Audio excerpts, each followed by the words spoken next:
Maka hari ini jangan aneh, anak bunuh ibunya. Bahkan maaf jangan aneh, bapak laki-laki adalah meniduri anak perempuannya. Karena hubungannya hanya butun tadi semua ya. Apa ya butun dan di bawah butun hari ini. Maka hari inilah kata Abah kenapa bumi ini akan di reset kembali oleh Tuhan. Sorga di bawah telapak kaki ibu. Nah itu bagaimana maknanya? Yang dimaksud adalah ibu-ibu yang mana gitu kan tadi.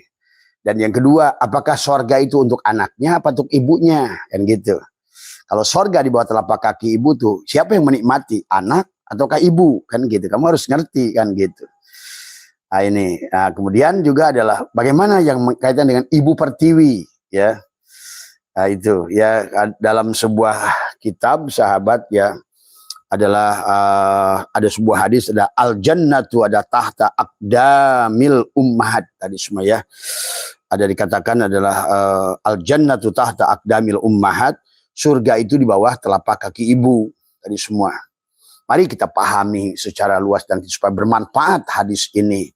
Nah, walaupun ini adalah sebetulnya adalah hadis yang bersumber dari Musa bin Muhammad bin Atha ya.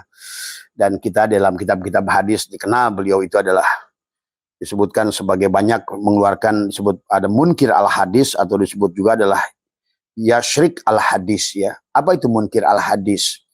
Karena Musa bin Muhammad bin Atha ini maka suka disebutkan sebagai hadisnya dimasukkan ke kelompok munkir al hadis karena dalam perawiannya itu tidak jelas gitu kan tadi semua. Jadi maka bahkan ini cenderung ini sebetulnya adalah hadis ini palsu. Jadi hadis ini lebih cenderung. Maka disitulah sahabat jangan gegabah. Karena Abah sekarang sudah menelusuri banyak hadis palsu. Gak aneh kalau seandainya Imam Bukhari menemukan dari 1 juta hadis yang diberikan oleh Imam Hambali. Ternyata dari 1 juta itu adalah hanya 4.600 saja yang asli. Sisanya 900.000 adalah palsu. Maka kalau kamu mendapatkan hadis adalah bagus kalau kamu ngerti asbabul wurud tadi semua. Kalau kamu mendapatkan hadis, mengertilah. Dan juga adalah bagaimana konteks hadis saat itu. Nabi bicara dengan siapa pada konteks apa. Karena kalau seandainya kamu lempeng saja begitu. Nah itulah maka di dalam hadis-hadis tertentu sama dengan Quran. Ada firman-firman muhkamat, ada firman-firman mutasyabihat. Firman-firman muhkamat adalah sesungguhnya lebih banyak bab syariat, bab hukum tadi semua. Adapun adalah untuk ruhmu adalah secara hakikat adalah banyak menggunakan tafsir-tafsir adalah mutasyabihat di situ. Nah disinilah Abah menyaksikan masih banyak orang belum paham tentang bagaimana menafsirkan yang mutasyabihat. Padahal isi Al-Quran itu hampir lebih di atas 70%, mungkin 80% mutasyabihat tadi semua ya. Nah inilah, maka itulah banyak manusia gagal menafsirkan Al-Quran, akhirnya tidak mengertilah apa yang dimaksud oleh Allah, apalagi pada saat dia menggunakan penafsiran dirinya. Maka itulah kita konsep dari awal, janganlah menafsirkan Al-Quran sebelum kita mengerti konsep al-mutu qabla anta mutu. Biarkan Allah yang menafsirkan lewat dirimu. Karena disitulah ada, maka kenapa model Syatoilah adalah sahabat disebut kalam ilhami. Karena ada ilham kalau pada Nabi disebut dengan wahyu, ya pada dasarnya wahyu semua juga dari Allah. Tapi karena supaya tidak membedakan antara Nabi dan kamu, kita gitu kan, maka apa yang keluar dari nurani kita dari rasa. Karena sekali lagi adalah kita harus mengerti tentang kulit, daging dan rasa. Maka itulah Islam, iman, ihsan. Islam adalah 5, iman 6 adalah dan ihsan adalah 1, 12. Maka itulah kita kenapa adalah di Rabiul Awal itu harus melahirkan Muhammad.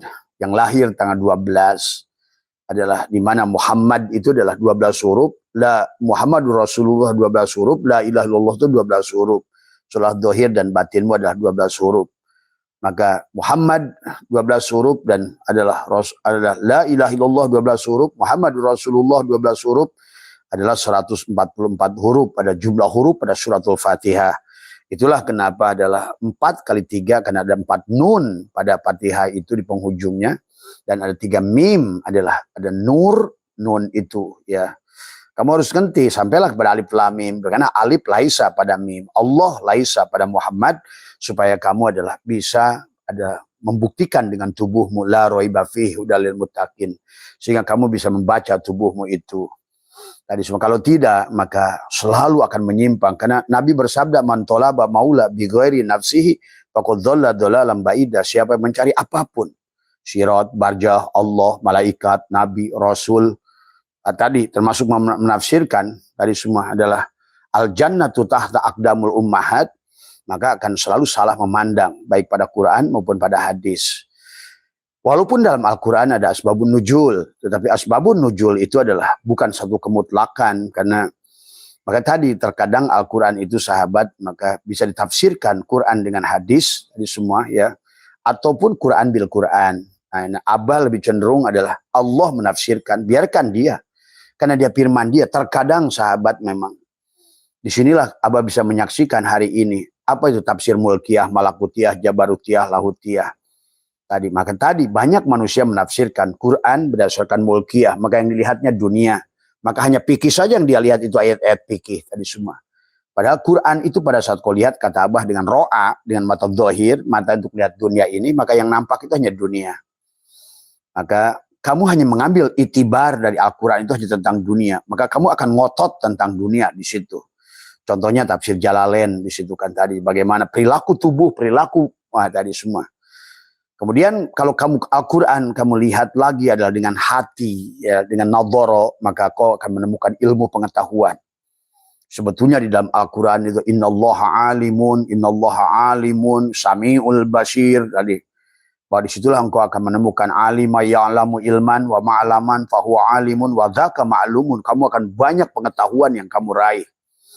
Bagaimana Al-Quran menjelaskan bagaimana dari menutup aurat sampai nanti menemukan menjadi mesin pemintal dan pabrik garment. Nah, itu kalau sudah Al-Quran kau temukan dengan hati, maka kau akan melihat ilmu pengetahuan.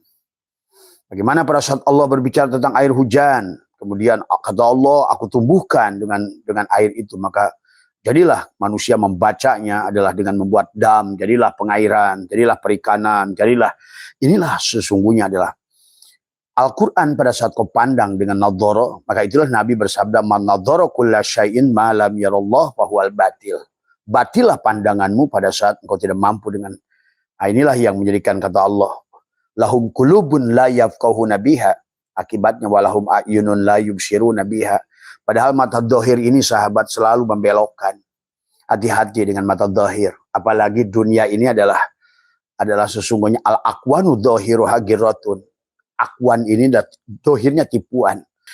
Nah demikian dengan hadis ini sahabat, mari kita pahami juga yang dimaksud al-jannatu tahta aqdamil adalah ummahat juga. Banyak orang salah juga menafsirkan. Padahal di sini juga yang lebih cenderungnya, walaupun tadi adalah hadis ini yang muncul adalah yang mengatakan surga di bawah telapak kaki ibu. Yang pertama yang harus dibahas dulu, ini surga untuk siapa? Katakanlah, okelah doif hadis ini, atau bahkan lebih cenderung pada maudu tadi semua hadis ini. Tetapi ada hadis yang senada dari Muawiyah yang berkaitan tentang pada saat Muawiyah mau berangkat perang tadi semua, maka dia tanya, ya Rasulullah, saya mau ikut perang. Ditanya oleh Nabi Muhammad, apakah kamu masih punya ibu? Saya masih punya ibu, maka muliakanlah ibumu. Kemudian dia tanya lagi, ya Rasulullah, siapa lagi? Ya ibumu juga gitu kan tadi. Sampai 3, itulah yang terkenal dengan hadis ummi itu tentang adalah sebetulnya adalah siapa? Ini yang harus dipahami ya.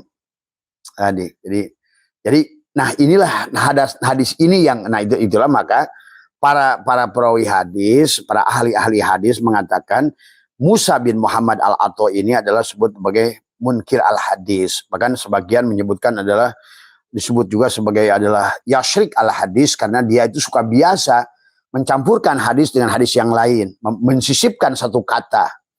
Tadi semua. Nah, tetapi bagi orang-orang tertentu sebetulnya kita sudah mengerti. Contoh, sekarang banyak yang orang menambahkan hadis. Nabi bersabda ada utlubul ilma. Adalah utlubul ilma paridotun ala kulli muslimin wal muslimat wal mu'minin wal mu'minat. Sebetulnya nggak ada di sononya. Yang ada itu muslimin, muslimat. Nggak ada mu'minin, mu'minat di situ. Nah, itu kan banyak orang suka nambah-nambah gitu ya. Jadi sahabat, maka bicara hadis tapi ya. Nah, makanya tadi bagaimana hadis itu adalah Abah pernah bahas tentang ilmu hadis ya, komplit tadi semua. Bagaimana memandang hadis. Maka di sini pun sama adalah yang disebutkan adalah dari Musa bin Muhammad bin Atha ini adalah dianggap oleh mereka ahli hadis adalah sebagai munkir al hadis, hadis yang sumber dari dia itu dari semua, karena perawiannya lemah ya, dan dia selalu mengambil sistem perawian yang lemah gitu, maka cenderung hadis ini adalah doif, bahkan maudhu tadi semua ya, tapi tidak apa-apa. Karena ada yang senada dari Muawiyah yang tetapi bukan begitu nadanya sebetulnya. Maka itulah kenapa juga disebutkan dengan Yashrik al-Hadis. Karena Musa bin Muhammad al-Atha ini suka menyisipkan kata-kata atau mencampurkan hadis dengan hadis. Tadi semua ya. Jadi insya Allah ya sahabat, kalau yang sudah Abah bahas semua itu adalah Abah sudah teliti hadis itu semua ya. Maka hati-hati. Betapa banyaknya yang palsu ini semua. Tadi semua ya. Dan untuk bahkan yang palsu itu bahkan hari ini menurut Abah banyak menguasai, terutama dari sumber Abu Hurairah dari semua kan, Jumat Abu Hurairah, termasuk hadis idama tabnu adam in qata amaluhu illa min salasin, bahwa manusia pada saat sudah mati terputuslah Bani Adam itu amalnya illa min salasin. Maka kalau begitu berarti dan dia sudah sama saja mengatakan, nah Muhammad bin Abdullah juga putus amalnya. Tadi semua kan tidak bisa menolong kamu. Itu kan begitu nanti konteksnya. Itulah menunjukkan bahwa hadis itu lemah gitu. Mustahil begitu kan kalau bunyinya seperti itu. Nah, banyak lagi hadis Abu Hurairah yang sangat termasuk bab Jumat gitu tadi. Yang sebenarnya Jumat itu adalah juga disanadkan kepada Abu Hurairah, kama qala Abu Hurairah, itu kan inilah ya. Maka marilah sekarang kata Abah tidak mau buka secara keseluruhan tentang bab hadis, betapa banyaknya hadis palsu sekarang ini. Maka marilah menafsirkan Al-Quran saja ya, karena Quran pun dulu hadis itu menjelaskan Al-Quran sebetulnya. Nah ini mari ya sahabat kita teruskan saja. Jadi di dalam yang berkaitannya dengan Muawiyah tadi adalah sebetulnya Abah sudah pernah jelaskan. Ibnu Hajar al-Asqalani dalam kitab Fathul Bari menjelaskan bahwasanya orang yang menurut Rasulullah bernama Muawiyah adalah bin Haidah. Beliau adalah menyebutkan tadi kenapa Nabi itu 3 kali, karena Abah sudah membahas waktu itu adalah itu. Padahal Abah belum lihat itu hadisnya saat itu, tapi ternyata benar begitu dibuka tadi kitabnya, ternyata pandangan Abah. Itulah sahabat, kalau kita sudah lempeng di sini, kita bisa menafsirkan hadis sebetulnya. Dan kita bisa menggunakan hadis untuk menafsirkan Al-Quran. Nah itu. Tapi kita harus cerdas tadi semua ya. Jangan sampai di mana, Allah adalah pis sama di langit. Padahal yang ditanya ada Juwairiyah yang paginya baru masuk Islam ditanya, ya dibenarkan oleh Rasulullah gitu kan. Nah disinilah kita harus cerdas menggunakan hadis, termasuk juga adalah menggunakan hadis adalah yang disebutkan dengan tentang kafaah juga itu. Kemudian yang kedua adalah tentang yang melakukan tadi semua kemiripan dengan mereka, bukan hanya, maka kita ini suka menganggap itu akidah tadi semua. Padahal itu budaya misalnya. Nah inilah kita harus ngerti lah ya. Baik ya, kalau begitu hadis ini untuk siapa? Untuk anakkah, untuk ibukah? Gitu. Nah, kalau Abah menafsirkannya, kalau hadis ini diucapkan oleh anak berarti untuk ibunya, gitu saja. Jadi anak itu harus menjadi menjadi surga adalah kepada anaknya, sahabat. Tetapi pada saat dikatakan oleh seorang ibu, maka surga ini untuk anaknya. Pada saat dikatakan oleh anak, surga ini untuk ibunya. Kan tadi kalau pada saat dikatakan adalah tentang siapa yang tentang hadis yang tadi itu adalah al jannatu tahta aqdamul ummahat ini, hadis itu adalah surganya itu buat anak atau buat ibu gitu. Jadi kalau diucapkan oleh anak maka surganya buat ibu. Bagaimana engkau menjadi anak yang berbakti pada orang tua? Bagaimana menjadi anak yang menyadari bahwa kamu adalah bagian dari tubuh orang tua? Falyanzuril insanu mimma khuliqa mimma indafik yakhruju min baini sulbi wa taraib. Kau rasakan daging dan darahmu itu adalah dari susu ibumu dan dari nutfah ayahmu. Bahkan ayahmu sudah mengandungmu di sulbinya selama 40 hari. Jadi kita ini sebelum dipindahkan ke ibu, sebetulnya kita ini sudah disimpan di sulbi ayah di alam misal itu 40 hari. Jadi ayah kita mengandung 40 hari, ibu kita mengandung 9 bulan, begitu. Makanya kenapa kata Nabi kepada Muawiyah, siapa ya Rasulullah? Karena beliau akan perang. ya ibumu lah, jagalah ibumu gitu kan. Terus siapa lagi ya Rasulullah? Ya jagalah ibumu gitu kan. Bahagiakanlah ibumu. Siapa lagi ya Rasulullah? Ya jaga ibumu gitu kan tadi. Terus siapa lagi? Barulah bapamu. Tadi karena bapamu 40 hari menyimpanmu dan ibumu. Nah, maka itulah anak dinisobkan kepada bapaknya. Tapi walaupun begitu hati-hati. Kamu harus menyembelihnya. Karena anak itu bukan milik kita. Tapi milik Allah. Semuanya innalillah. Semuanya yang dari Allah itu milik Allah.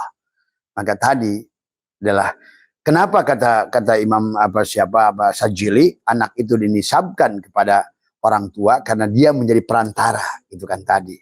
Maka pada saat nanti kehidupan sebetulnya puroda masing-masing gitu kan tadi. Bahkan kamu bisa beda ibu di kehidupan yang akan datang atau beda ibu di kehidupan yang lalu sebetulnya. Karena tapi di periode ini adalah bagaimana kamu beradab kepada ibumu.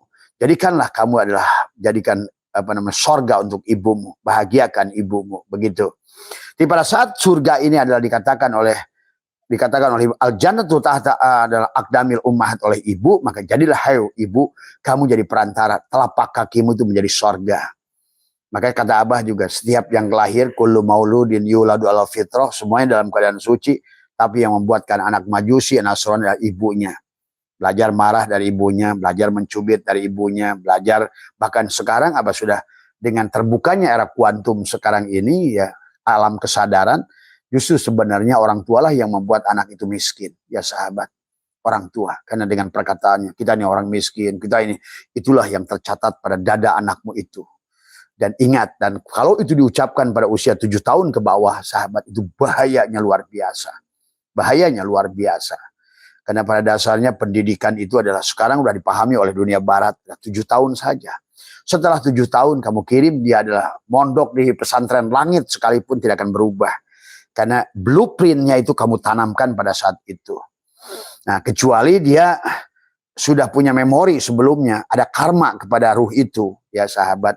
Maka dia di alam ini sebetulnya akan melunasi karma-karma yang dia miliki sesungguhnya.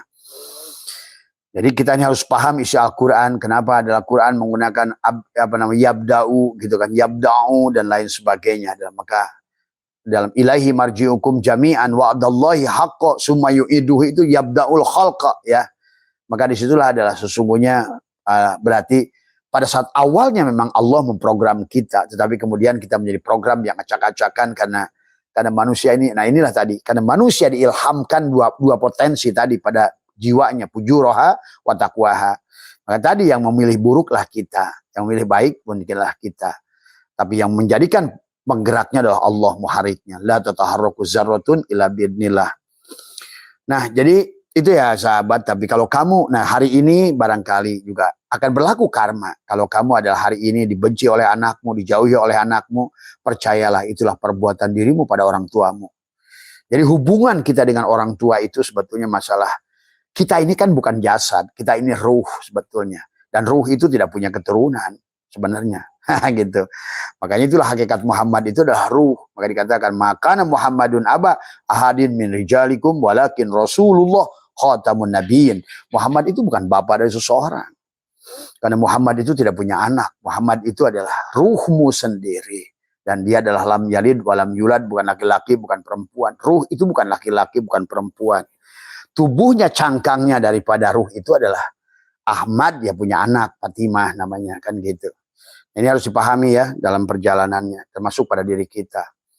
Maka Imam Sajili juga menjelaskan, dosa kita bukan oleh iblis, gitu kan, setan dan lain sebagainya. Setan tidak bisa berbuat apa-apa pada dirimu, tapi Allah mengisbatkan pada itu karena seolah-olah sumber kegelapan itu mereka pada dasarnya. Jadi penisbatan sama anak lewat dirimu, maka nasabnya kepada dirimu. Padahal kita dengan anak ini ruhnya masing-masing. Oh, kita ruhnya diciptakan bareng kok. Itu ya.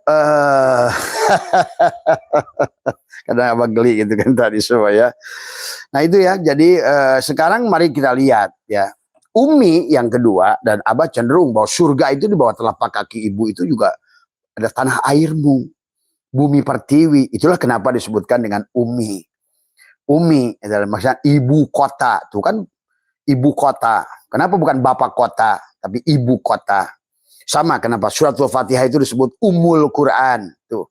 Karena Ummul Quran itu sama ibu kita adalah tempat amma ya ummu, tempat menuju. Anak pasti pulang dari mana-mana, mama kan gitu. Amma ya ummu gitu. Nah, terus juga sama karena nggak pernah begitu pulang bapak. Semua anak pasti akan mencari mama kan tadi. Ya amma ya ummu, tapi hati-hati. Kenapa dipanggil 3? Karena perempuan itu mengandung, mengeluarkan dari mulut rahim dan menyusuinya. Itulah kenapa ya. Dan dulu Abah sudah bahas, ternyata Abah menemukan dari kitab Fathul Bahri, Ibnu Hajar al-Asqalani menjelaskan sama. Waktu kenapa Rasulullah menyebutkan ummi. Nah sekarang perempuan itu udah cukup sekali aja ummi. Melahirkannya dari perut, dari semua. Nah inilah hari ini yang negara ini akan hancur karena An-Nisa imadul bilad. Wanita itu tiangnya negara, sementara perempuannya sekarang ini adalah tidak mau adalah berjihad, mengeluarkan anak yang harusnya adalah keluar dari perut rahimnya, sekarang udah dari butun. Tadi semua. Maka nanti itu ke depan istilah silaturahim itu hilang jadi silatul butun, gitu kan tadi. Pada saat silatul butun, maka otomatis makhluknya makhluk butun. Karena sekarang sudah perempuan sudah tidak mau lagi berkorban melahirkan. Padahal begitu kurang apa Allah menyebutkan kepada mereka yang menyusui. Bagaimana mereka menyempurnakannya selama 2 tahun, mereka sudah tidak mau lagi melakukan itu. Apalagi dengan atas nama, saya tidak mau rusak kemaluan saya. Nah itu parah sekali, parah sekali.